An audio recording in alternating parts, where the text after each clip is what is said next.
everybody, welcome back to a Rachel Cooper Intermediate Violin 2 tutorial, and this is our fourth one. I can't believe how quickly they're going, it's mad. Firstly, I want to say a massive thank you to you guys who came on Tuesday to our Zoom call. I just absolutely have the best time with you all, and I think it's lots of fun.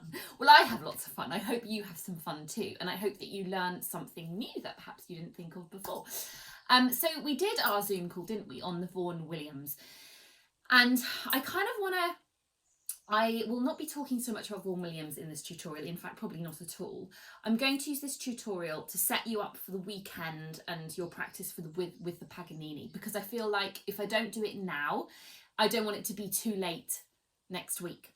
So first of all, can you all make sure that you've got your parts either printed or on an iPad, okay? If you haven't found them yet, remember they're on the Benedetti Foundation website. Okay, and it should be two and a half pages long. Okay, now first of all, don't panic. I know that it looks long, but actually it's absolutely not a problem to get through because lots of the things are repeated in it. Okay, and then the left hand is not too bad. I think that will be absolutely fine. So what I wanted to do first was just introduce you to a few things about Paganini, because I mean, he's an astonishing composer, but he was also an incredible virtuosic violinist. So we kind of have something in common. First things first though, please can you make sure that you've seen your warm-up videos for this week? Please use them more than once because they're super useful. And remember, please use all the resources that are uploaded for you for all of this repertoire, okay? Because you've got people like the amazing ambassadors that work with us that have recorded your parts for all of these pieces so you can play along with them. There's also a recording, which I'll mention later, which is it's on YouTube, and it's the score of this arrangement of the Paganini Caprice 24, and you can follow it along as you're listening, and that is the best thing you can do in order to become familiar with your part in the Paganini. Okay, let's get started. So Paganini, as I've said, he was a violin virtuoso. He was just an insane player. He would do crazy things. One of the things that Paganini used to do was he would put his thumb there on the violin, and instead of shifting in positions like we do, he would just move around like this. Instead of going like this with our thumb like we traditionally do, he would just stay in one place and move back and forth. Absolutely insane. I don't know how he didn't break his hand with all of this crazy playing. So Paganini wrote 24 caprices, and all it is they're 24 little pieces, okay, that touch on a different technical aspect of the violin, okay? So it might be double stops, it might be harmonics, it might be tremolo, it might be, oh my goodness, pizzicato, it might be, what could be any of those things. And in each one, you'll go and have a listen to them because they're absolutely amazing and so inspiring to listen to. And try and see if you can hear which skill is being used in each caprice. Go and have a listen, see what you can find out. Now in 24, in Paganini Caprices, the number 24, which is the last caprice in the set, he kind of uses lots of those different techniques, kind of puts them all together. So anyway, Paganini Caprice 24 is a little bit beyond our ability at the moment, the real version, okay? It is extremely challenging. Not to say that we won't get there, but probably a little bit beyond us right now. But the wonderful Ayub sisters, who are amazing, a cellist and a violinist who are sisters, have rearranged it so that all of us can join in, okay, and can all have a go at aspects of the caprice. Okay, and that is just so exciting. And I've had to listen to this lots recently, and it's just such a cool arrangement. So we're going to have a little look today at the techniques that are used within the caprice that we're going to be working on, okay? And what I want you to do is I want you to watch this video today, and I want you to be practicing these little technique things every day until we meet on Tuesday for our Zoom session, okay? Can we make that deal? Can you have a little go at all these little technique things before we meet on Tuesday and go through the whole thing? So it's incredibly playful and so full of character, and I think that you're all going to find at least one little section in this that you really love to play, okay? So this weekend, when you're listening and having a go, I want you to be thinking, ooh, do I like the theme, or do I like variation 1, 2, 3, 4, 5? What do I really love about this piece? So the first thing I want to have a go at is this. The theme is made up of this rhythm, this hooked bowing. Yes. Now the main tune plays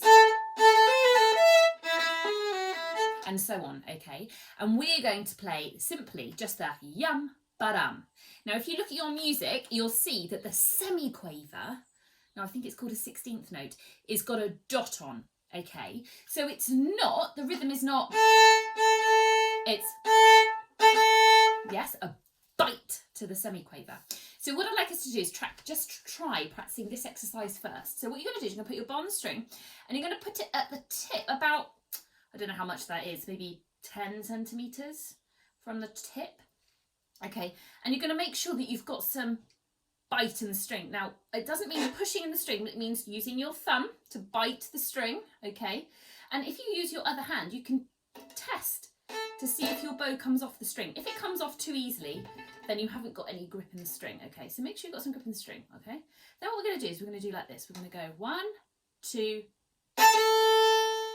right? We're going to do it again. Ready? 1, 2, okay, and again. 1, 2. Now, if you have played Witch's Dance or the Two Grenadiers, which are pieces in one of the Suzuki book repertoire, one of the pieces in the Suzuki repertoire, you will have played this bow stroke a lot, okay? If you haven't, it doesn't matter at all. We're learning it now. But it's good practice. So if you're reviewing anything this weekend, those pieces would be good. So what we're going to do now is we're going to just put in the bow before. So we're going to go, okay? And you're going to make sure that your semi-quaver's got a bite to it. So are you ready? Ready, and ready, and ready, and very good. So that's the first thing you're going to try. Then what you're going to try is you're going to make sure, as you can see, if you look at your music now, you can see that we start that theme at MF, and then we go to MP, and then we go to P, and then we build it up again. So I want you to try it at different dynamic levels. So let's try one at MP now, a little bit quieter. Ready, and. But it still needs the same bite to it, the same bite to the sound, the same clarity, okay? Good, and then we're going to use even less bow for the piano one. Ready, and. Okay, still needs a bite. Excellent. Now the next thing we're going to have a little look at is variation 1, where we have this accent and this little caterpillar, we're going to call it. We're going to go caterpillar.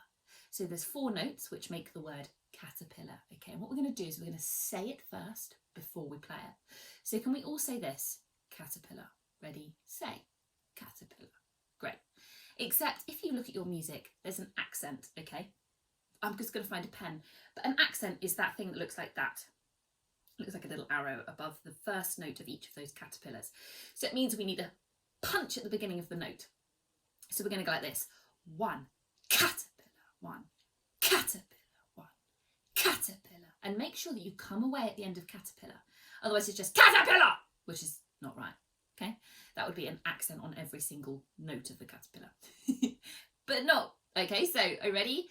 And 1, caterpillar, 1, caterpillar, 1, caterpillar, 1. Very good, okay. Now I'm going to go into more detail about these on the Zoom sectional, but we can have a little go at this now. And what we're going to do is we're going to put our bow on the A string, okay, and we're going to silently bite the string like this with our thumb. Can you see that my thumb is doing thumb pinches? Now, if you don't know what I'm talking about, if you just take your hand off the bow and you do this, can you see my thumb is doing little bites, eating the bow like this? Okay, now I'm going to put my bow on the A string, and you can see that my bow hair, I'm just showing you now, the wood is going down towards the hair, okay, whilst I'm nibbling my string with my thumb like this. Now, an accent is a combination of a little pinch and some bow speed and release, okay? So what we're going to do is we're going to do this. We're going to go pinch and pull. Ready, and wasn't a very good. Let's try again. Ready, and do you see? And my pinch releases itself, okay, and that helps the sound to disappear. So we're going to go pinch, pull, release. Ready, and pinch. Ready, and okay, now I want you to try a few of those on both down bow and up bow. So let's just do a couple on up bow. Pinch, ready, push. Ready, pinch, ready, push. Good. Now I want you to try these lots on open strings. Don't get all confused with the fingers at the moment. Concentrate on what the bow attack is doing, because that's the interesting bit. Any one of you can do.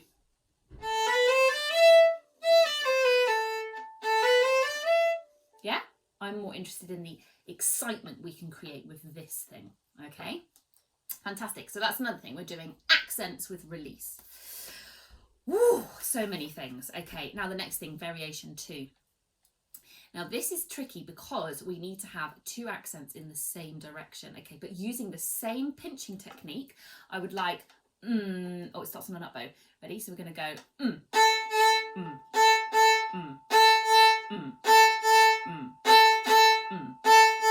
Now, if you see, I'm basically thinking in my head when I'm doing those of this shape.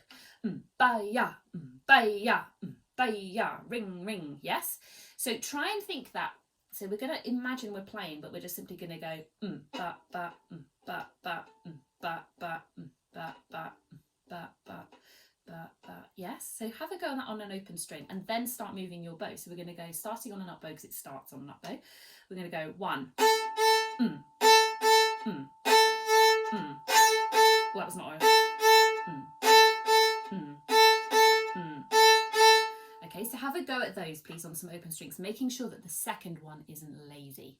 Because what can sometimes happen, it goes ba, ba, but both have an accent and both have a dot. Okay, brilliant. Okay, now I'm whizzing through these just to introduce you to the techniques needed. But we will work on it more in the Zoom sectional and next week. This is just to introduce you to what is needed, the ingredients that are needed in our laboratory experiments this weekend. The next thing we have a little look at is the pizzicato variation 3. Now, you can't put your bow down for this pizzicato because, as you'll see, it says arco straight after. You know, if you've done 4 bars of pizzicato, you have to use your bow. Arco means using the bow. Pizzicato is plucking, for anyone that's a bit confused. So what I want you to do is to make sure that you can go from a bow hold to a crab, where you've got a little finger ready to pluck the strings, and then back to a beautiful bow hold.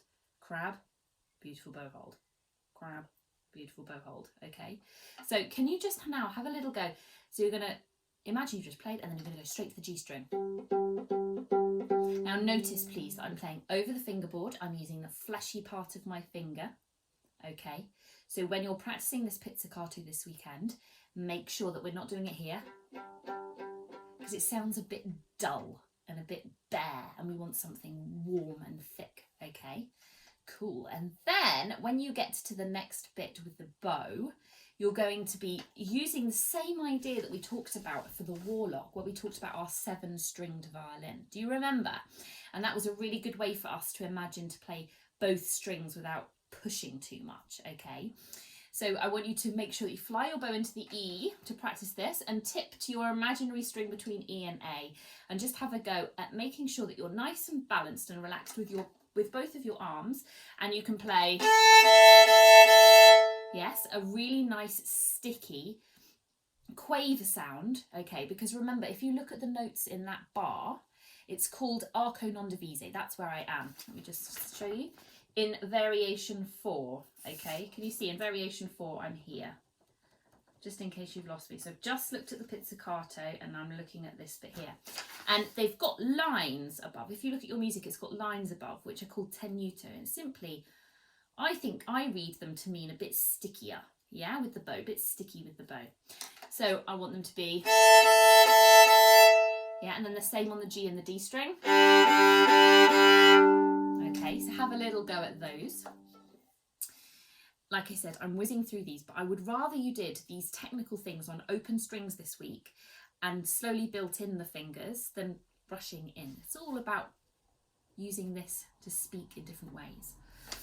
Okay, and then I'm going to speed across to variation 4.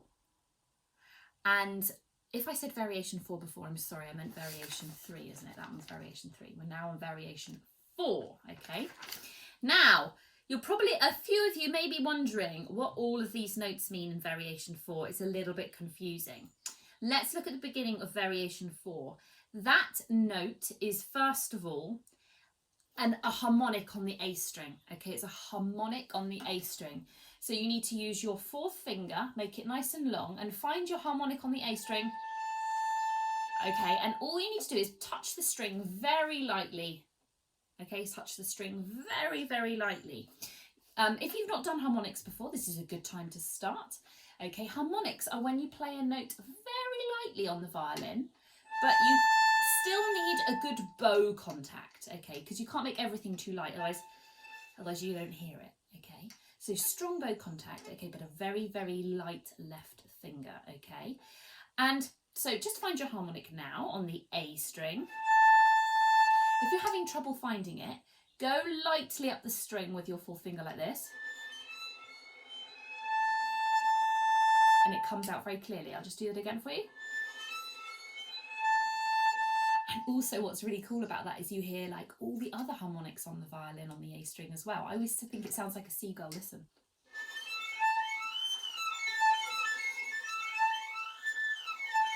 Isn't that an amazing sound? Such a cool effect. So anyway, we're finding just this one.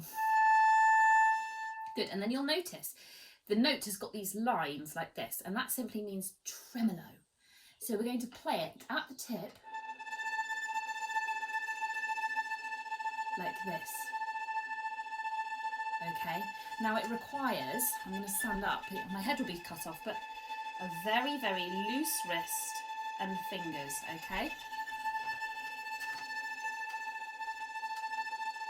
Okay, so that's what that note is. It's a harmonic on the A string with 4th finger and tremolo. Okay, we'll look more at that on Tuesday.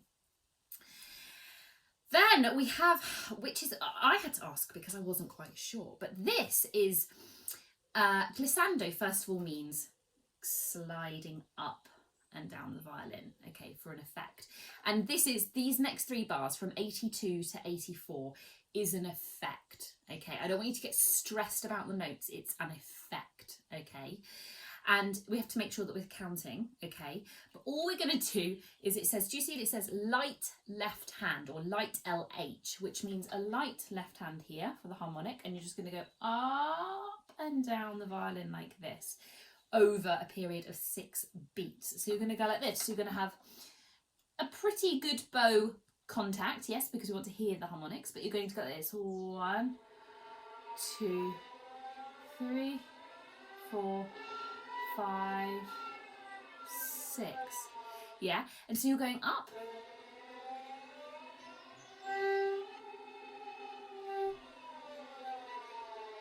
And she's giving an effect underneath what's going on, okay? So don't get too hung up on it. So a light left hand going up and down, okay? Which is quite fun. We're getting to explore all of these amazing things on our violin in just one piece. We're just so lucky. It's so exciting. And then, of course, we continue with our tremolo, which we've also just had a look at, but I will go into more detail on Tuesday and in next week's tutorial. But tremolo requires not very much hard work. I don't want this. Yeah, it's not supposed to be hard work, tremolo. I want you to think that your arm is actually in a cast. Your arm, whole arm is in a cast except your wrist and fingers. And you can only move your wrist and fingers for the tremolo. And it's supposed to be shimmery, create a shimmery sound texture, okay? Fantastic. Now, I think we have covered all of the things that you need to be able to do in this piece. That's just a whistle-stop tour around to show you what we're going to be looking at in the Paganini. And I want you to go away and listen and watch and follow the score along with your part so that you know where everything fits. Then I want you to have a go at this video and I want you to have a go at all these little exercises we've just looked at. Spot any bits that you're a bit unsure about and Rachel will go through them on Tuesday in the Zoom session in more detail, and we're going to have so much fun. I want to know which your favourite variation is. Come on, come to Tuesday's Zoom session and tell me which your favourite variation is, okay? Now, to finish, I want to make it clear, mistakes are fine, and this piece especially, we're kind of just massively in our laboratory, aren't we, this time? You know, we've got all these amazing technical ingredients and we're just putting them together and seeing what works, especially when you're testing out the harmonics and things. Have a go, explore them. I've already said listen, listen, listen, okay? And what was I going to say? Yeah, just become really familiar with your part. Continue to really practice your matachins, okay? That's the warlock, remember. I hope that that's going really, really well. Remember, go and use the other tutorials that I did and refresh your brain if you're feeling a little bit lost, okay? And keep going with your Vaughan Williams. Isn't it amazing that we've got the matachins, we've got all this explosive excitement with a sword fight, and then we've got this beautifully ethereal, elegant Vaughan Williams where it feels like a flower's opening up, and then we've got this super amazing, full of character Paganini piece. We've just kind of gone through all the emotions in 3 weeks. But have lots of fun with the Paganini. Don't get worried or anxious, just have a go. And if there's any questions, come on Tuesday to Zoom and we'll sort them out. Have a wonderful weekend, happy practicing, and just enjoy making music with us. Thank you so much for being on this journey with us.